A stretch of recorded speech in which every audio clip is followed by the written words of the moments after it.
خوشبوؤں کا ایک نگر آباد ہونا چاہیے، اس نظام زر کو اب برباد ہونا چاہیے، اور ظلم بچے جن رہا ہے کوچہ و بازار میں، عدل کو بھی صاحب اولاد ہونا چاہیے۔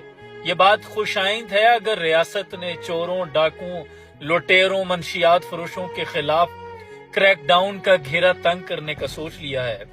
ہم بھی یہ چاہتے ہیں کہ اللہ کرے میری ارض پاک پر اترے وہ فصل گل جسے کبھی اندیشہ زوال نہ ہو۔ اللہ کرے کہ یہاں ہماری ماؤں، بہنوں، بیٹیوں، ہماری عزت آبرو، چادر چاردیواری کے تقدس کو محفوظ بنایا جا سکے۔ ہماری آنے والی نسلیں یا ہم ایک ایسی آزاد اور پرامن فضا میں سانس لے سکیں جہاں ہم زندگی کا لطف اٹھا سکیں۔ وہیں میری ارباب اختیار سے ایک اور گزارش بھی ہے کہ اگر آپ نے ان جیسے لوگوں کے خلاف کریک ڈاؤن کرنے کا سوچ لیا ہے تو یہ جو سوشل میڈیا پر بے راہ روی ہے، سوشل میڈیا پر بھی ایک CCD کا قیام بنتا ہے۔ جس طرح کی فحاشی، جس طرح کی عریانی، جس طرح کی لوگ فیملی ولاگنگ میں، جس طرح کی زومانی حرکتیں اور چرب زبانی کے ساتھ